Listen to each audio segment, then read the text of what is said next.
Desde el año 1917 en México se habla de los derechos del trabajador. El artículo 123 de la Constitución y la Ley Federal del Trabajo contienen el marco jurídico en esta materia. En 2012 y en 2017 se realizaron reformas con las que se busca transformar el sistema de impartición de justicia laboral. Hoy hablaremos sobre las bases constitucionales del derecho laboral y la seguridad social. Soy Verónica González, comenzamos.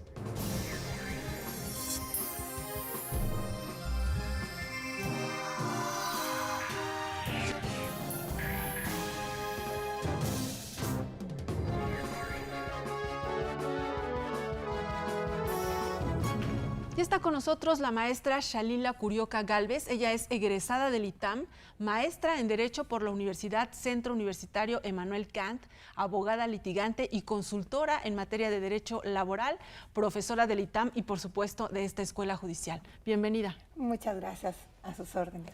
Bien, pues iniciemos esta charla haciendo quizás como un breve recuento histórico en cuanto a los derechos laborales. ¿En qué momento surgen? ¿Cómo se empieza a hablar del derecho laboral en nuestro país? Ok, bueno, realmente tenemos que las bases fundamentales de los derechos laborales nacen con nuestra Constitución de 1917.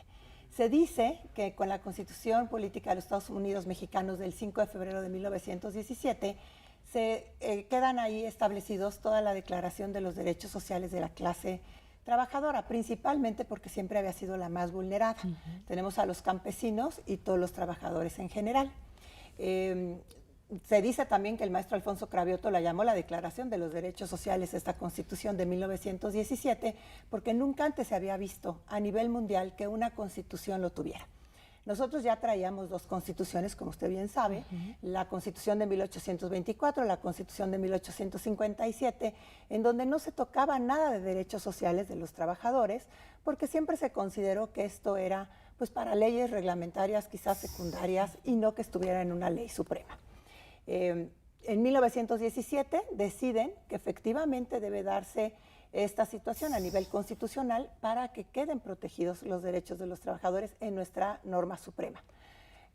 Se considera que debe estar en la norma suprema para que no se viole ninguna de las garantías sociales de los trabajadores.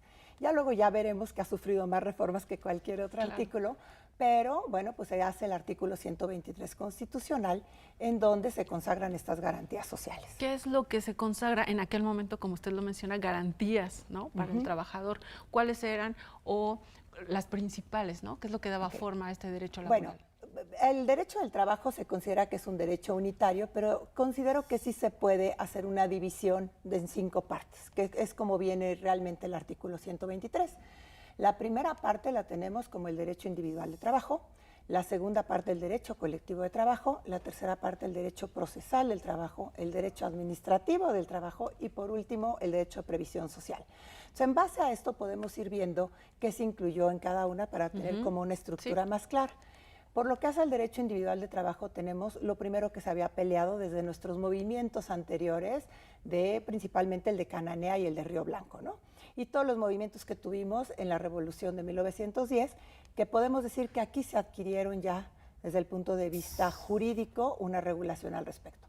Tenemos la jornada de trabajo, que era muy peleada, en donde ya se establece una jornada diurna de 8 horas máxima y una jornada nocturna de 7 horas. Hasta ahí lo señala el 123 constitucional.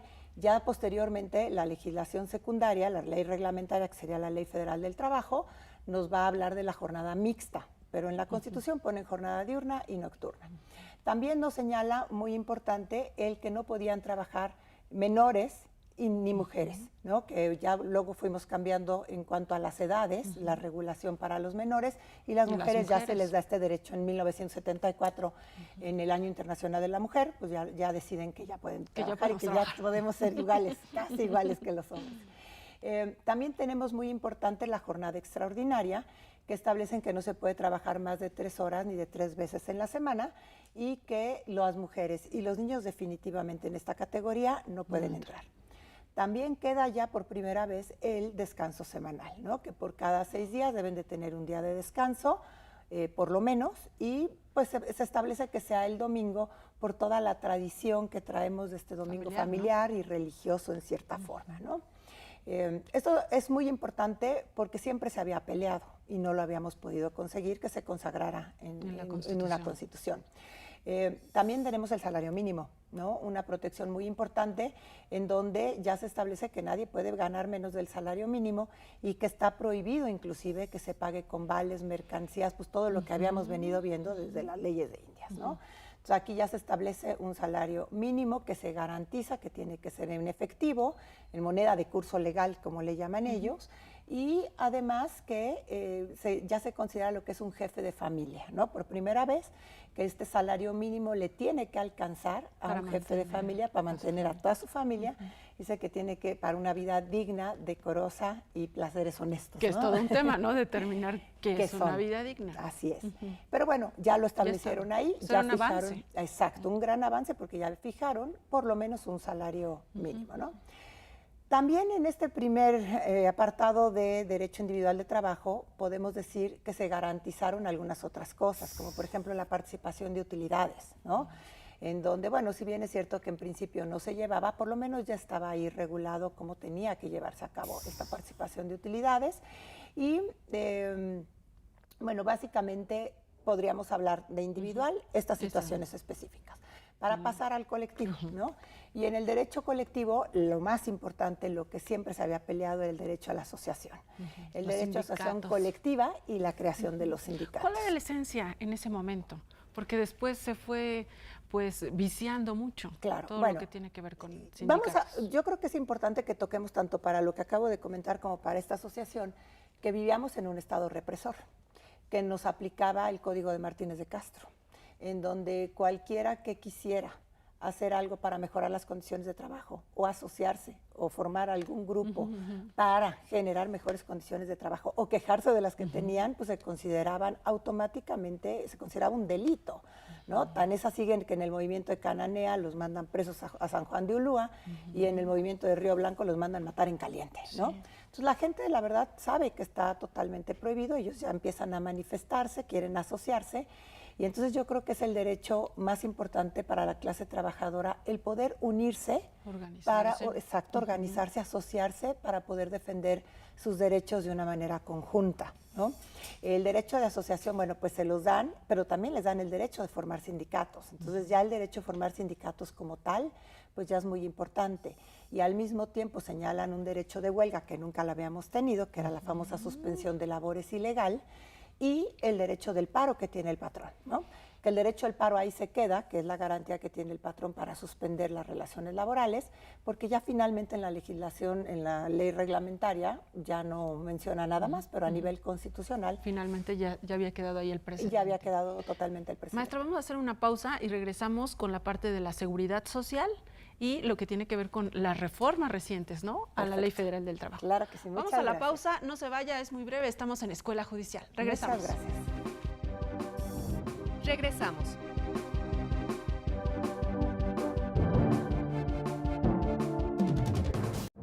Continuamos.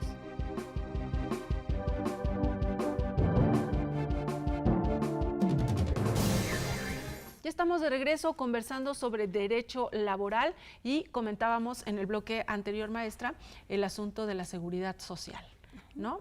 Antes de entrar a lo que son las reformas, ¿cuál era el esquema o cuáles son los derechos en lo que tiene que ver con seguridad social? Ok, desafortunadamente los trabajadores antes del artículo 123 constitucional, donde quedan plasmados estos derechos, no gozaban ni ninguna protección ni ningún derecho de riesgos de trabajo, ni de seguridad social. La situación aquí es que antes de nuestra Constitución Política de 1917, el Congreso de la Unión y las legislaturas de los estados podían expedir leyes de trabajo. Y entonces de esta forma algunos estados ya habían expedido algunas leyes de trabajo, principalmente en riesgos de trabajo. Por eso es importante, porque si hay un precedente muy significativo, por ejemplo, la primera, la ley del Estado de México, con Vicente Villada, en donde empiezan a proteger todo lo que es el riesgo de trabajo dentro de una empresa, ¿no? Posteriormente se van haciendo algunas otras legislaciones aisladas, pero pues que tienen única y exclusivamente vigencia y el ámbito de aplicación es única y exclusivamente en el estado en el que se hizo. De esta forma, pues unos estados sí estaban protegidos y otros no estaban protegidos, ¿no? Se establece que, bueno, en un principio decía el Congreso de la Unión y las legislaturas de los estados. Posteriormente se dan cuenta que no funciona que cada estado tenga su propia ley y entonces deciden que nada más el Congreso de la Unión va a tener la facultad para hacer leyes de trabajo. De esta forma empezamos a ver que ya se incluyen las situaciones de riesgos de trabajo, de la seguridad de higiene, que antes era salubridad, de las formas que tiene el trabajador para convivir en un ambiente que esté protegido, exacto, protegido y adecuado por los patrones, en donde antes eso no les preocupaba. Antes lo que les preocupaba era la producción y pues que los trabajadores se protegieran como quisieran. Realmente esta es la pauta para que posteriormente nazca pues la ley del Seguro Social para que proteja a los trabajadores en México, ¿no? Tanto de riesgos de trabajo como de enfermedades generales. De hecho, ya algunos años después sacan la tabla de enfermedades profesionales de trabajo, porque pues finalmente tenemos estos trabajos tan complicados en México como eran los textiles, las áreas textiles, la inhalación de polvo que tenían y las enfermedades tan graves que había de los pulmones, todo lo que había en las minas de adentro. Entonces, finalmente, las enfermedades empiezan a concretar de cuáles son enfermedades realmente que se derivan del trabajo del día a día que yo voy a trabajar, ¿no? Aunado a los riesgos que van a la par de estas enfermedades, ¿no? De los accidentes de trabajo, y entonces lo que deciden es posteriormente que tanto los accidentes como las enfermedades se consideren riesgos de trabajo juntos, ¿no? De esa forma tenemos que los riesgos de trabajo van a incluir tanto accidentes de trabajo como enfermedades de trabajo. ¿No? Bien, hasta aquí todo este contexto de lo que ha sido históricamente el derecho de los trabajadores. Ahora bien, venimos de una reforma en 2012 a la Ley Federal del Trabajo, 2017 una reforma constitucional para transformar el sistema de impartición de justicia en esta materia. ¿Cuáles son los avances? ¿Qué hay para los trabajadores? ¿O solamente se enfoca esto a la parte del proceso? Ok. Vamos a empezar primero, yo creo que por la reforma del 30 de noviembre del 2012, que es la más importante que tenemos para efectos de la Ley Federal del Trabajo, pero que hay que tomar en consideración que es la ley reglamentaria del artículo 123 constitucional. En esta reforma tan importante que tenemos, pues realmente nos vamos a todo el procedimiento de condiciones de trabajo. No se toca nada. Lo que es jornada, lo que es salario, lo que son prestaciones, vacaciones, prima de vacaciones, aguinaldo, reparto de utilidades propiamente, todo lo que son condiciones de trabajo no toca absolutamente nada. Se quedan igual que como nos platicó. Se queda exactamente igual como está, y yo diría como está a nivel constitucional, ¿no? De 1917. Qué bueno que la Ley Federal del Trabajo obviamente le agrega algunas otras cosas, pero en base a lo que señala el artículo 123. Y en el caso del apartado B, que la ley reglamentaria es la Ley Federal de los Trabajos al Servicio del Estado, en la del 30 de noviembre del 2012, pues no sufre ningún cambio, ahí se queda, ¿no? Entonces, teniendo esto, los cambios se van única y exclusivamente al procedimiento en materia laboral, y sí hay un cambio específico para el caso del área colectiva que habíamos platicado, ¿no? En donde ahí sí ya se establece el voto libre y secreto para los trabajadores para que puedan ser votados, claro. Entonces, ¿Por qué era necesario esto? Es obvio, pero ¿por qué era necesario que se hiciera? Pues porque siempre estuvieron muy oprimidos, ¿no? Y la gente, aunque decía que tenía el derecho de asociación, todos sabemos que tenían esta presión de que si votaban por un sindicato y quería la empresa que estuvieran con otro sindicato, exacto, pues entonces los despedían sin mayor causa, ¿no? Y aunado a que teníamos dos cláusulas muy complicadas, que era la famosa cláusula de admisión, de ingreso, y la de exclusión. Entonces, obviamente, para que yo pudiera entrar a una empresa, yo tenía que afiliarme a ese sindicato, y también si el sindicato quería sacarme, afín a la empresa, si el sindicato quería sacarme, pues me aplicaba en la cláusula de exclusión. Y ¿no? en su que hoy ya quedó derogada. Ajá, y paréntesis, y en su experiencia amplia como litigante, ¿llegaban los asuntos? O sea, los trabajadores por este tipo de cosas demandaban. Sí, tristemente sí, y digo tristemente porque solamente en los sindicatos muy fuertes y grandes que conocemos todos, importantes, es donde realmente se les respetaba, pero finalmente en una mediana industria, pues no, porque era realmente lo que quería los intereses del patrón o los despedían, pero por lo menos jurídicamente hablando ya lo tenemos contemplado y protegido. Entonces, ¿qué ganan con este voto libre y secreto? Pues que nadie sepa por quién votaron, porque si el patrón quería que quedara otro sindicato y yo voté en contra, pues yo voy a ser el alborotador, yo voy a ser el que... Ya quedaba marcado. Exacto, el conflictivo, ¿no? Y poco a poco. Exacto, y ya no lo dejaban subir. De hecho, hasta para el derecho de escalafón, el derecho de preferencia, a él ni siquiera se lo concedían, cuando también es un derecho que tengo por ley. Se escucha mucho, ¿no? En las empresas, como no, esta persona mejor la vamos haciendo a un lado. Porque es conflictiva. Exacto. Y habría que ver qué significa que sea conflictiva. A lo mejor lo único que quiere es garantizar los derechos de los trabajadores como tal, y bueno, tiene un don de reunir gente, un don de liderazgo, en donde logra convencer a sus compañeros de trabajo, pero pues en beneficio de todos. Al estar buscando una colectividad, él no está buscando un derecho individual para él está buscando que todos generen un mejor salario, que haya una mayor productividad en la empresa, pero muchos empresarios, no lejos de verlo, así.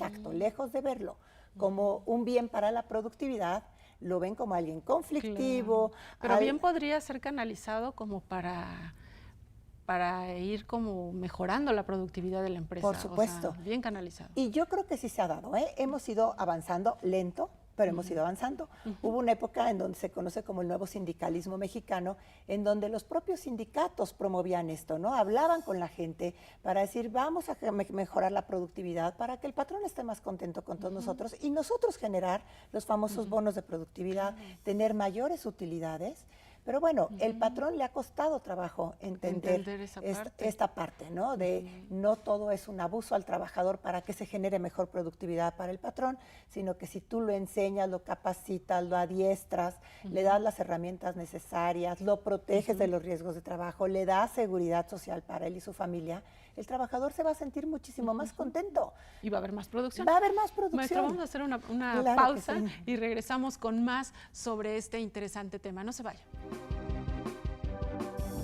Regresamos.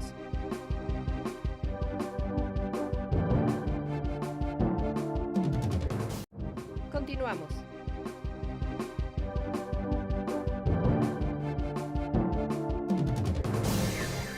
Tome nota, le vamos a presentar un adelanto de los eventos académicos programados para los siguientes días y regresamos con las conclusiones del tema de hoy.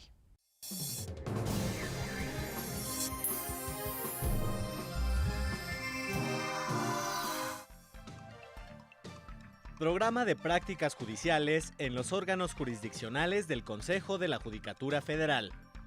Dirigido a estudiantes de la licenciatura en Derecho y en el caso de los Centros de Justicia Penal Federal, también a licenciaturas afines al nuevo sistema de justicia penal. La documentación se recibirá hasta el 20 de febrero en la sede del Instituto de la Judicatura Federal en San Lázaro. Las prácticas judiciales inician en marzo.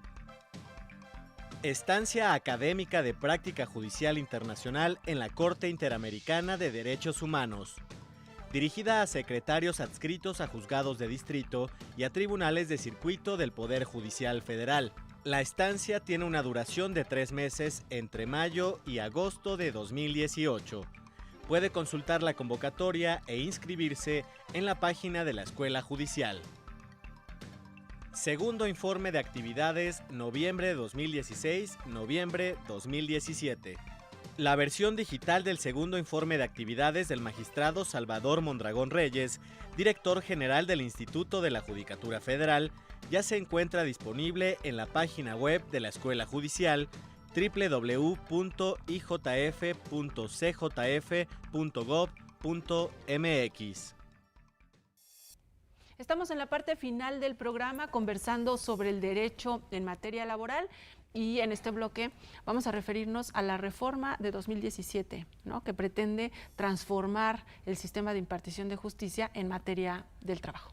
Claro. Bueno, es importante señalar que por primera ocasión hemos visto una unanimidad total por parte de los partidos políticos y de las legislaturas de los estados. Es una propuesta que da el presidente Enrique Peña Nieto en abril del 2016 y para el 24 de febrero del 2017 ya teníamos el decreto. Rápido. Es increíble porque aparte tiene que tener la mayoría de las legislaturas de los estados, entonces es sorprendente en el corto tiempo que tenemos para que en febrero, el 24 de febrero del 2017, ya hayamos tenido el decreto. Este decreto, pues como lo comentábamos anteriormente, no modifica ninguna condición de trabajo, sino que el punto medular es la judicialización de las autoridades laborales que resuelven los conflictos tanto individuales como colectivos. ¿Qué se trata de hacer? ¿Qué se solicita en este decreto? Pues que desaparezcan las juntas de conciliación y arbitraje, que son autoridades, realmente su origen eran administrativas, nacen con la Constitución de 1917, es una figura que se trae de Nueva Zelanda, que pues, siempre nos hemos preguntado el por qué el parecido de México con Nueva Zelanda, pero bueno, funcionaron 100 años finalmente, así han venido funcionando, y en esta desaparición de las juntas de conciliación y arbitraje, lo que se solicita es que se pase al Poder Judicial la administración de la justicia laboral. Con esto, pues desaparecería la Junta de Conciliación y Arbitraje y habría que arreglar el procedimiento, ¿no? Entonces, la segunda parte del decreto es esta parte del procedimiento, en donde dicen, bueno, hay muchísimos juicios, tenemos una cantidad de juicios rezagados, que en principio no vamos a poder desaparecer las juntas de conciliación y arbitraje y pasar todo al Poder Judicial por magia, de la noche a la mañana. Entonces, saturaría el sistema. Se saturaría y no habría forma. Y aparte que no puede caber la prescripción para los juicios que ya están iniciados anteriormente. Entonces, pues se tiene que establecer periodos, ¿no? Las famosas vacatio legis para la transición, para la creación de nuevas leyes. Que está pendiente, todavía no se determina. Estamos pendientes y muy cercanos, porque este decreto del 24 de febrero del 2017 da un año para que se adecuen todas las leyes necesarias, ¿no? A unas semanas. Y reformas, a unas semanas. Por ahí hay una discusión que como el 24 de febrero hoy cae en sábado, habría que ver si es el 23 o el 27, bueno, pero son días. Finalmente son días. Y la situación es que no tenemos este gran presupuesto para desaparecer las juntas de conciliación y arbitraje y mandar todo al Poder Judicial como tal. Sí, claro, porque implica la creación de órganos jurisdiccionales. De tribunales, exactamente, de tribunales judiciales en materia laboral que nunca los hemos tenido, ¿no? Y lo importante de esta reforma también es que como hay tantos juicios y se ha visto que no funciona este carácter tripartita en donde interviene el representante de los trabajadores, el representante de los patrones y el representante del gobierno, que dicen, bueno, ok, para evitar tanto procedimiento y tanto juicio, hagamos una audiencia de prejudicial. Y esta audiencia prejudicial consiste en una audiencia de conciliación que se tiene que llevar tanto a nivel federal como a nivel local. Y para esto se tienen que crear estos organismos públicos descentralizados y capacitar a la gente. Esta audiencia de conciliación se establece en el decreto que tiene que ser obligatoria por una ocasión. Ya posteriormente, si el patrón y el trabajador quieren continuar con la conciliación, o primero quieren continuar con la conciliación, van a hacer cuantas veces quieran, pero a fuerza es una.